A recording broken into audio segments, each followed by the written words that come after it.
আমাদের চলছে সম্বন্ধ পদ। সম্বন্ধ পদ কাকে বলবো?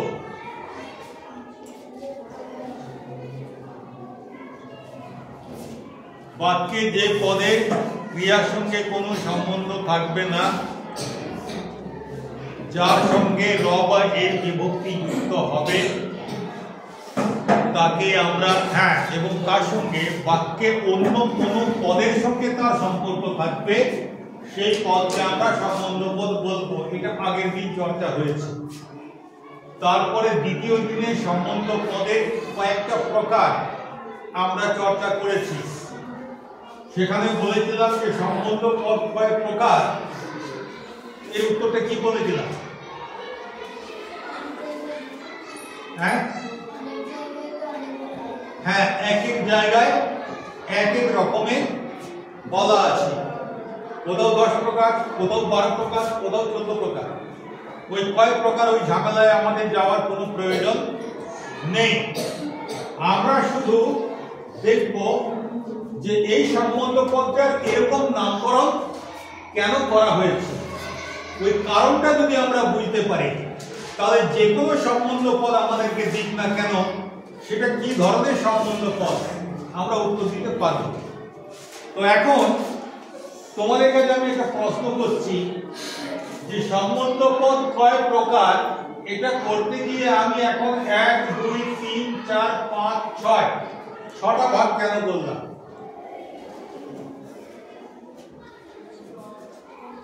কোন ধারণা আছে? আমি তো বললাম 10 প্রকার হতে পারে, 12 প্রকার হতে পারে, 15 প্রকার হতে পারে। এই 6 প্রকার ছটা ভাগ আমি কেন করলাম? কেন? কারণ কারক 6টা।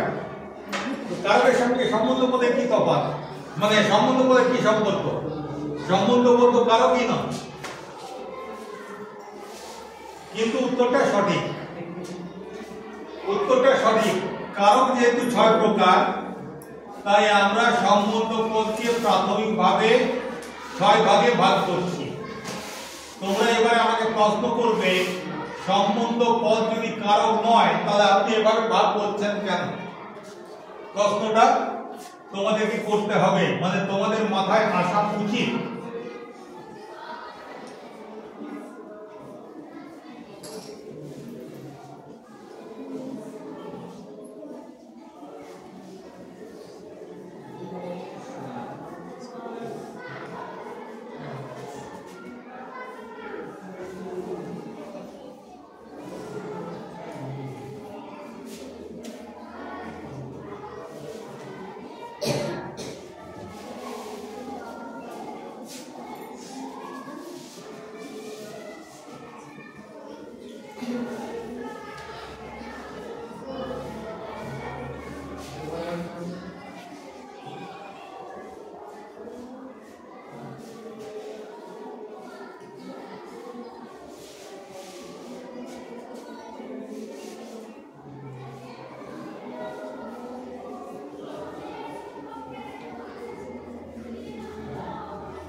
বলো এইভাবে ভাগ কেন করলাম?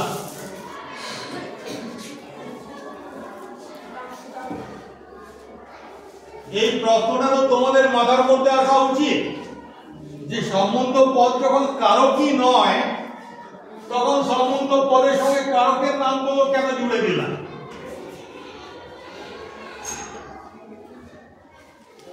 এই প্রশ্নটাই যখন তোমাদের মাথায় আসেনি তখন উত্তরটাও তোমরা দিতে পারবে না, এটা আমি নিশ্চিত।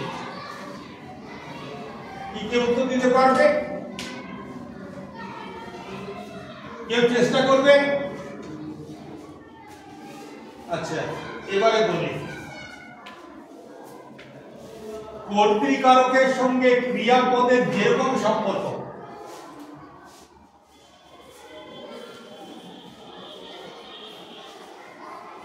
রাম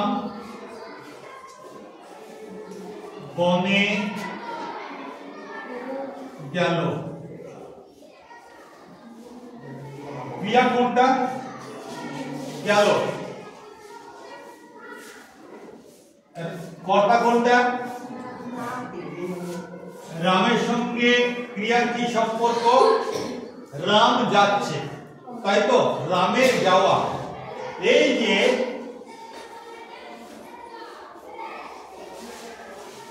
একই রকম সম্পর্ক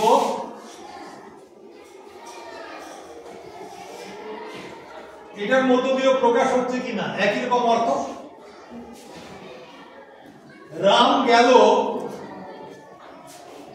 সেটাকে এটা যেহেতু ক্রিয়াপদ, ক্রিয়ার সঙ্গে রামের সম্পর্ক রয়েছে, তাহলে রাম কারক, কর্তৃকারক। তাহলে কর্তৃকারকের সঙ্গে ক্রিয়া যেরকম সম্বন্ধ বা যেরকম সম্পর্ক, এখানে যে ভাবটা বোঝায়, যে অর্থটা বোঝায়, যদি সম্বন্ধ পদের মাধ্যমেও সেই একই অর্থ বোঝায়, তাহলে এটা কর্তৃ সম্বন্ধ। বোঝা গেছে কি যায়নি? এই যে রামের যাওয়া বা রামের মনোগমন যদি বলি, সম্বন্ধ পদ কোনটা? রামের। আচ্ছা, এই যাওয়া কাজটা কে করছে? রাম করছে। তাহলে যদি এটা আমি ক্রিয়াপদ ব্যবহার করতাম, তাহলে রামটা কর্তৃকারক হতো। কিন্তু রামের সঙ্গে এই যে উদাহরণ দিয়েছি, এখানে ক্রিয়ার কোনো সম্পর্ক নেই। এখানে তোমরা বলবে স্যার যাওয়াটা তো ক্রিয়া। না, যাওয়াটা ক্রিয়া নয়, যাওয়াটা হচ্ছে ক্রিয়াবাচক বিশেষ্য। এটা হচ্ছে কাজের নাম। ঠিক আছে?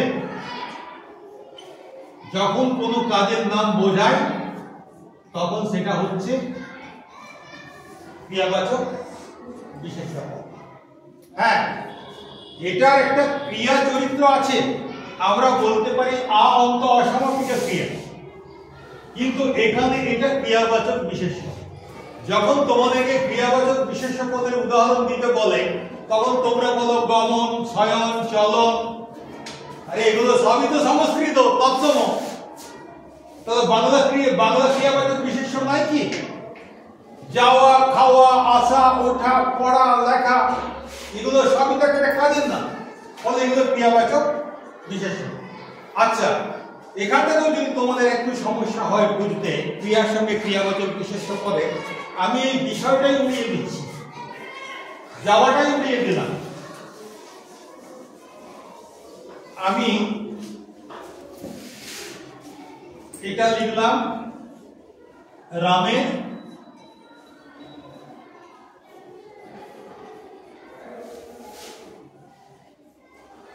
লিখতে পারি রামের আদেশ সবাই অক্ষরে অক্ষরে পালন করত, সে লক্ষণ হোক, ভরত হোক, হনুমান হোক, সবাই। তাহলে আদেশ তো বিশেষ্য। এখানে নিশ্চয়ই যাওয়ার মতো কোনো কনফিউশন তৈরি হবে না, দ্বিধা তৈরি হবে না। এই আদেশটা কে দেয়? রাম। তাহলে এটাকে যদি আমি রামকে যদি কর্তৃকারক করতাম, তাহলে বলতাম যে রাম আদেশ দিলেন বা রাম আদেশ দিয়েছিলেন, সেইটাকে আমি সম্বন্ধ পদের আকারে আমি লিখছি। কি লিখছি? রামের আদেশ। এতক্ষণে ব্যাপারটা পরিষ্কার হচ্ছে? কর্তৃ সম্বন্ধ কাকে বলে? হ্যাঁ কি না? তার মানে পরিষ্কার হয়নি। আচ্ছা, এটা আমরা শুনেছি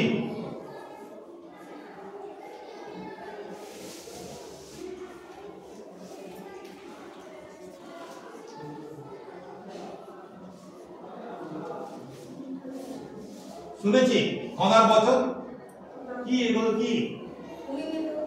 হ্যাঁ, এগুলো শুনিনি, তাহলে আমরা বাঙালি নই।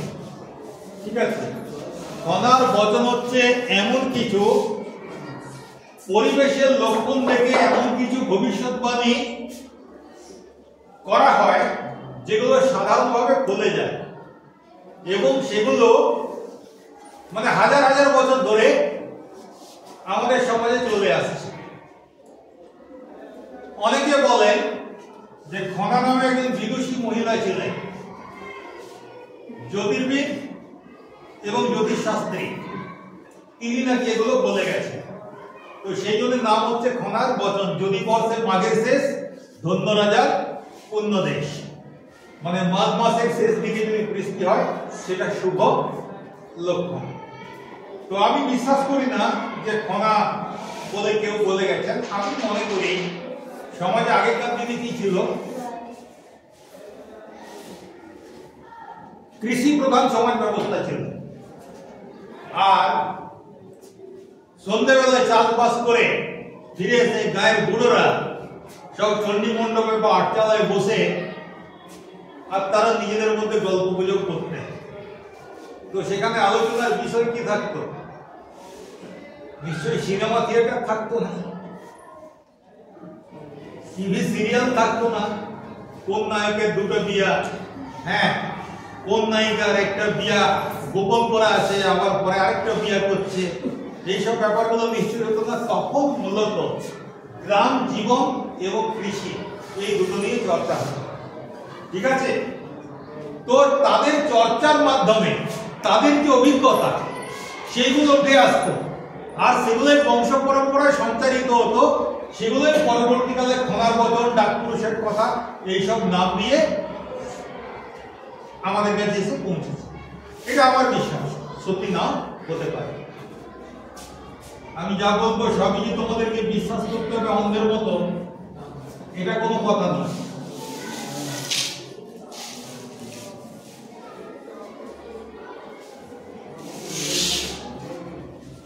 খনার বচনের মতোই ডাকপুরুষের কথা, মানে এগুলো মিলবে। এই ডাকপুরুষটা যে কে ছিল আমি এখনো জানি না, ঠিক আছে?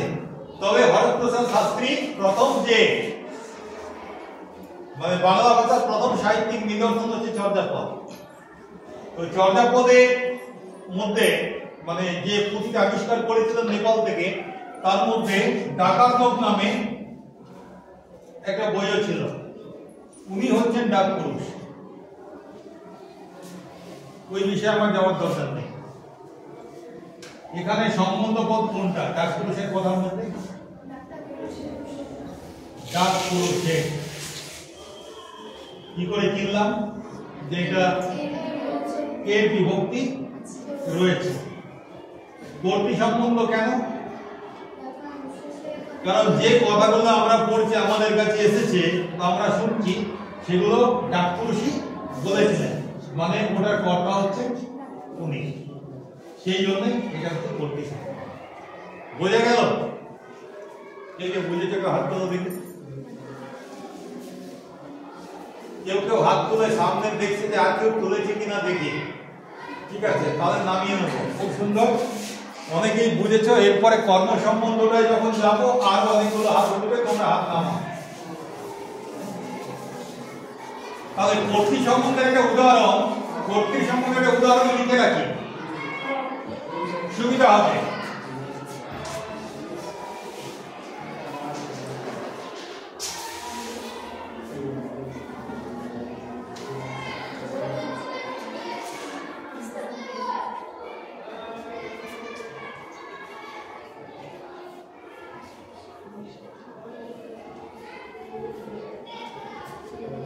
বটে এটা হবে? হবে না? হবে না? হবে। এই তো তাহলে সবাই বুঝে গেছে। কোনখান থেকে কতটা দাঁড়িয়ে দেবো? সম্বন্ধ পদ হিসাবে সুন্দর। এবার কর্ম সম্বন্ধ। কর্মকে কি বা কাকে দিয়ে প্রশ্ন করলে যে উত্তর পাই সেটা কর্ম।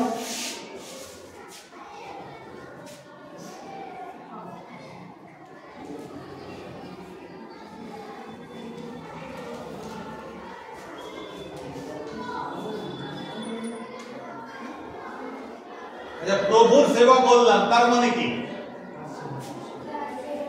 আমি চাকর আর আমার যে প্রভু আছে, তো প্রভুর সেবা মানে কি? প্রভু কি আমাকে সেবা করবে না আমি প্রভুকে সেবা করব?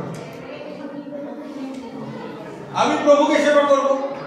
তাহলে তাকে সেবা, প্রভুকে সেবা। মানেটা ওটাই বোঝাচ্ছে। তাহলে এখানে প্রভুটা কে? প্রভুটা কর্ম। কাকে? তার উত্তরে প্রভু। এখানে আমি যে সেবা করছি বা তুমি যে সেবা করছো, আমার তোমার নামটার মানে উল্লেখ নেই।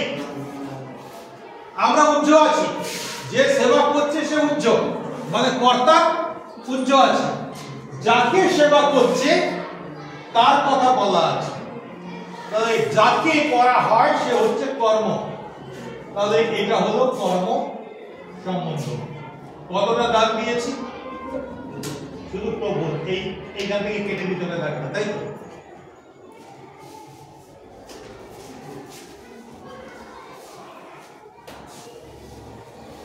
এখানে কোনো সমস্যা আছে? বোঝা গেছে? তাহলে দেবতার পূজা,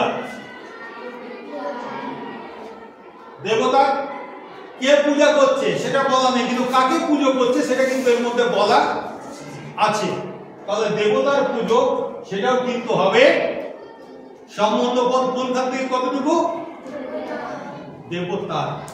ঠিক আছে, বাকি এই যে অংশগুলো এগুলো দেখো সবই বিশেষ্য।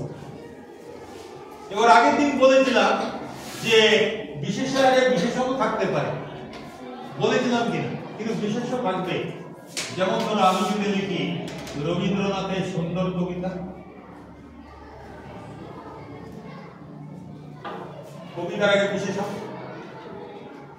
রবীন্দ্রনাথের সুন্দর কবিতা, রবীন্দ্রনাথেরটা সম্বন্ধ পদ, আর সুন্দরটা বিশেষণ, কবিতাটা এরকমও হতে পারে। আচ্ছা, তাহলে আরেকটা কর্ম সম্বন্ধের উদাহরণ কেউ দিতে পারবে?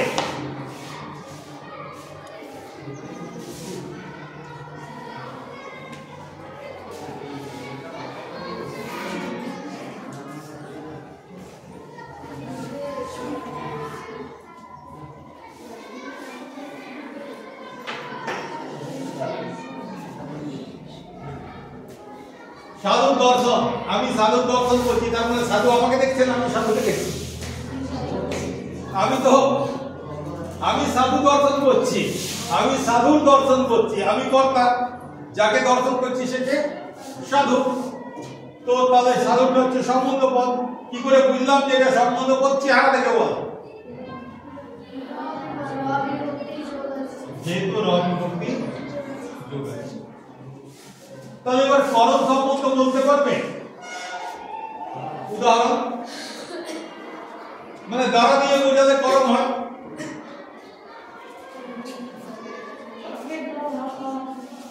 জোরে বলো।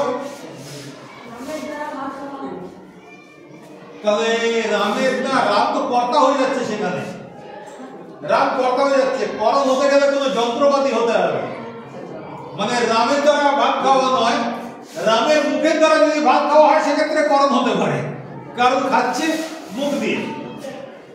তাহলে সেরকম কিছু বলো। আর ওই দ্বারা দিয়া তো বলাই চলবে না, কারণ কি সম্বন্ধ করে বিভক্তি অতি অবশ্যই র কিংবা এ, এই দুটোর মধ্যে রাখতেই হবে। বলো।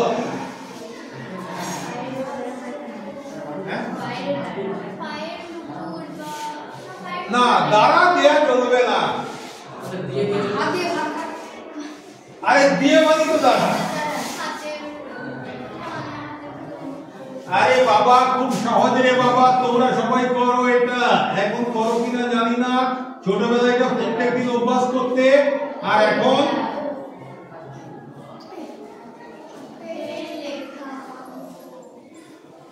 কি কি দিয়ে লিখি?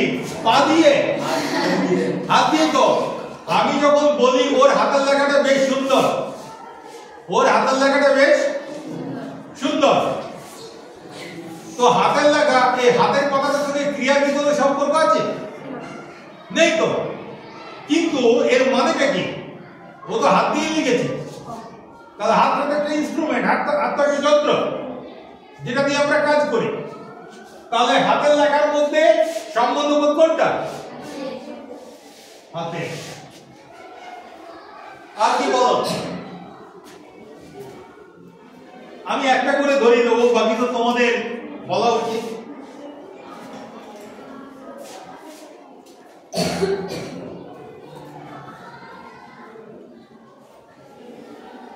বলতে যাচ্ছিলাম পায়ের লাথি, ঠিক আছে, ওটাও তো হবে পা দিয়ে লাথি, কিন্তু দেখলাম এগুলো শেখানো ঠিক না।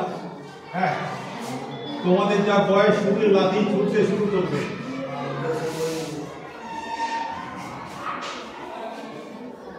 পায়ের আওয়াজ,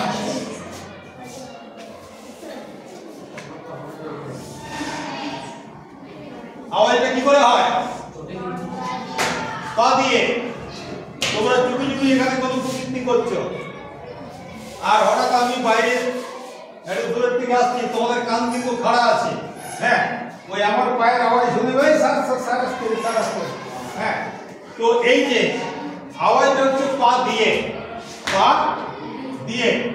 তাই পায়ের আওয়াজ এখানে সম্বন্ধ পদ কোনটা? কি সম্বন্ধ? ত্বরণ সম্বন্ধ।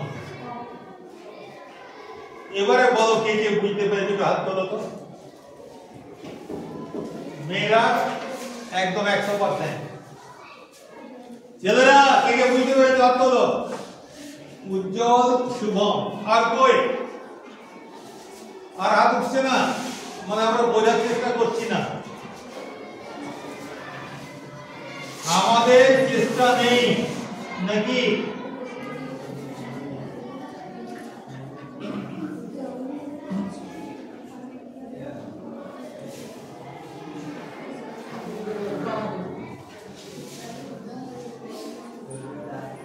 এখানে সম্বন্ধ পদ আছে কোনটা?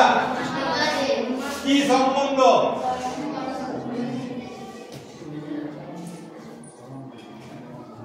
মেয়েরা কিন্তু সবাই হাত তুলেছিলে।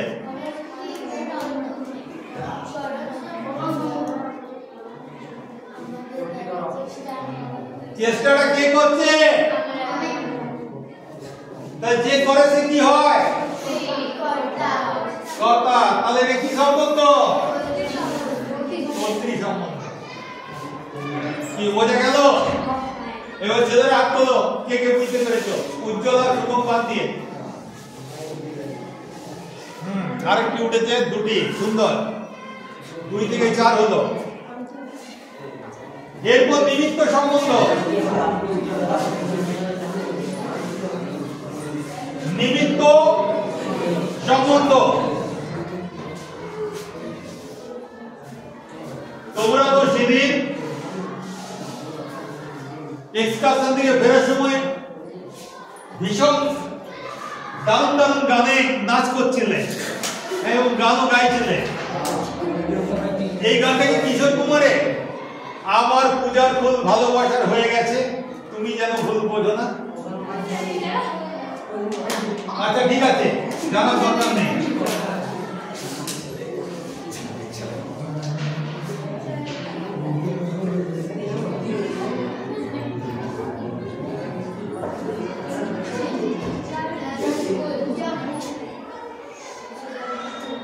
ফুলটা কি জন্য? ভ্যালেন্টাইন ডে তে দেওয়ার জন্য? ফুলটা কি জন্য? আরে পূজার জন্য। নিমিত্ত মানে জন্য তো, তাহলে পূজার ফুল মানে পূজার জন্য ফুল, তাহলে এটা হচ্ছে নিমিত্ত সম্বন্ধ। কোনটা? পূজারটা না ফুলটা? পূজারটা। কি করে বুঝলাম?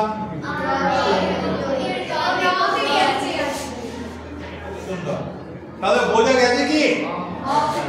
আরেকবার হাত তুলতে বলবো, কে কে হাত তুলে, কে কে বুঝেছো হাত তোলো। এবারে অনেকগুলো হাত উঠেছে, ঠিক আছে। বাকি যেগুলো রইল এগুলো পরের ক্লাসে হবে।